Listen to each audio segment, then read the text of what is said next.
सरकारी कर्मचारियों की बल्ले बल्ले 1,05,780 रुपये हो जाएगी सैलरी।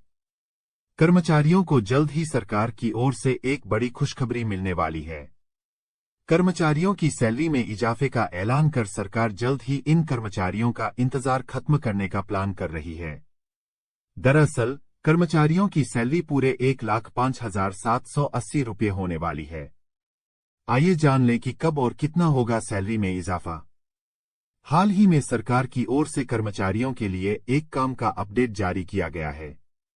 कर्मचारियों के सैलरी में वृद्धि का इंतजार अब जल्द ही सरकार खत्म करने वाली है। इसके लिए सरकार की ओर से घोषणा भी की गई है। आपकी जानकारी के लिए बता दें कि यह घोषणा 7 नवंबर 2024 को वित्त मंत्रालय के सार्वजनिक उपक्रम विभाग द्वारा एक कार्यालय ज्ञापन के माध्यम से की गई।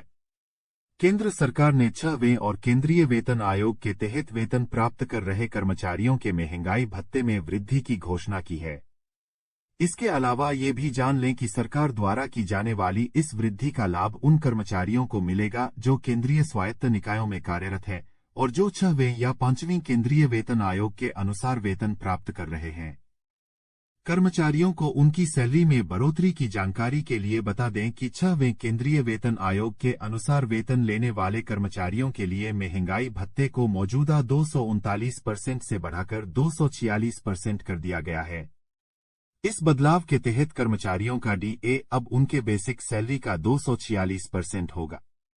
उदाहरण के लिए यदि किसी कर्मचारी की बेसिक सैलरी 43,000 रुपये प्रति माह है तो पहले 239% डीए के हिसाब से वह 1,02,770 रुपये प्राप्त कर रहा था। अब नई वृद्धि के बाद डीए 1,05,780 रुपये हो जाएगा, जो कि 3,010 रुपये की बढ़ोतरी दर्शाता है। यह संशोधित डीए दर 1 जुलाई 2024 से प्रभावी हो गई है। इससे पहले की अगर बात करें तो केंद्र सरकार ने 5वें केंद्रीय वेतन आयोग के तहत वेतन प्राप्त करने वाले कर्मचारियों के लिए महंगाई भत्ते को अब 443% से बढ़ाकर 455% कर दिया है।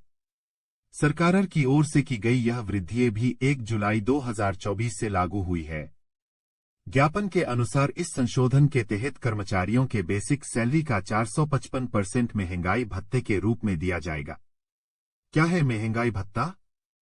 महंगाई भत्ता क्या है और इसमें कब और कैसे वृद्धि की जाती है, इसके बारे में आपको जानकारी होना तो बेहद आवश्यक है।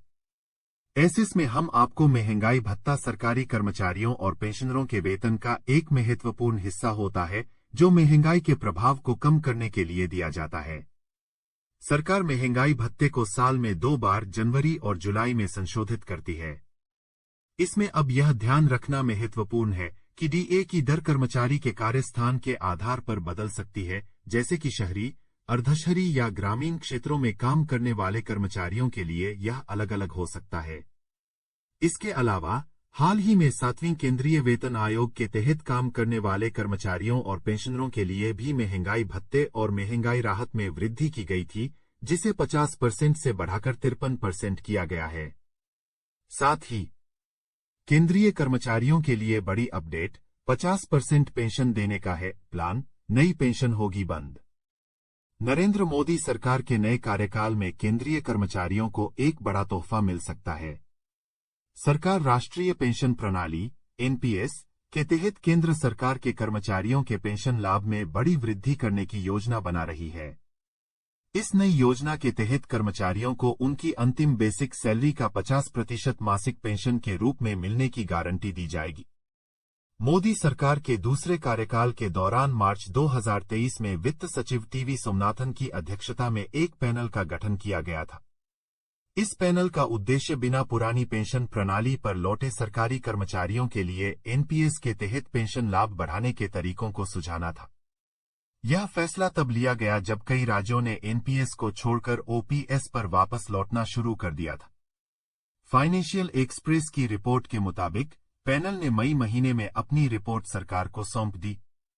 इस रिपोर्ट में Andhra Pradesh guaranteed pension system अब्ग्स अधिनियम 2023 का प्रभाव देखा जा सकता है। इसे पुरानी और नई पेंशन स्कीम का मिश्रित मॉडल कहा जा सकता है। आंध्र प्रदेश मॉडल के तहत सरकारी कर्मचारियों को उनकी अंतिम सैलरी का 50% मासिक पेंशन के रूप में दिया जाता है, जिसमें महंगाई राहत डियरनेस रिलीफ डीआर भी शामिल होती है। मृत कर्मचारी के पति या पत्नी को गारंटी राशि का 60% मासिक पेंशन की गारंटी भी दी जाती है। नए प्रस्ताव के तहत केंद्रीय कर्मचारियों को उनकी अंतिम बेसिक सैलरी का 50% मासिक पेंशन के रूप में मिलने की गारंटी दी जाएगी। इस गारंटीशुदा पेंशन राशि को पूरा करने के लिए आवश्यक पेंशन कोष में किसी भी कमी को केंद्र सरकार के बजट से कवर किया जाएगा। इससे लगभग 8.7 मिलियन केंद्रीय और राज्य सरकार के कर्मचारियों को लाभ हो सकता है। ये वे कर्मचारी होंगे जो 2004 से एनपीएस में रजिस्टर्ड है। मोदी सरकार का यह कदम केंद्रीय कर्मचारियों के लिए बड़ी राहत साबित हो सकता है। एनपीएस के तहत पेंशन में वृद्धि से कर्मचारियों की आर्थिक सुरक्षा बढ़ेगी और उन्हें भविष्य में अधिक स्थिरता मिलेगी। आंध्र प्रदेश मॉडल के आधार पर विकसित इस नई पेंशन योजना से कर्मचारियों को पुरानी पेंशन प्रणाली के लाभ मिलेंगे।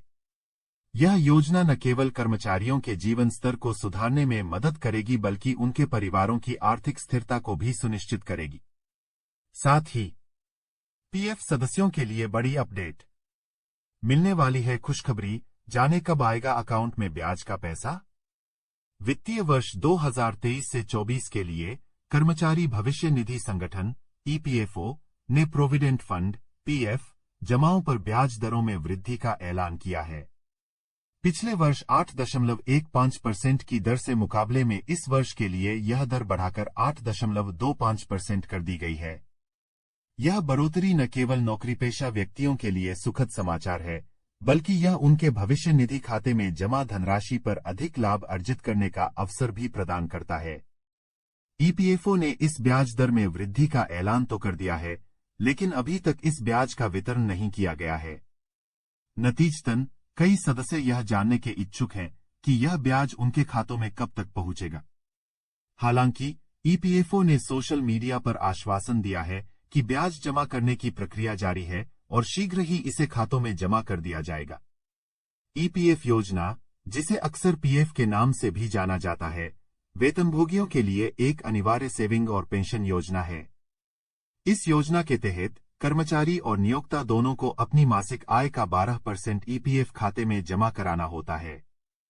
इसमें कर्मचारी का योगदान पूरा ईपीएफ खाते में जाता है, जबकि नियोक्ता का योगदान में से 3.67% ईपीएफ और 8.33% कर्मचारी पेंशन योजना ईपीएस में जाता है।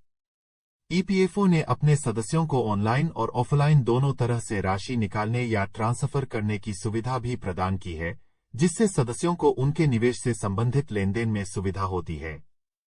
ईपीएफ ब्याज दर में इस वृद्धि से कर्मचारियों के लिए अधिक बचत और बेहतर भविष्य निर्माण के अवसर प्रदान किए जा रहे हैं।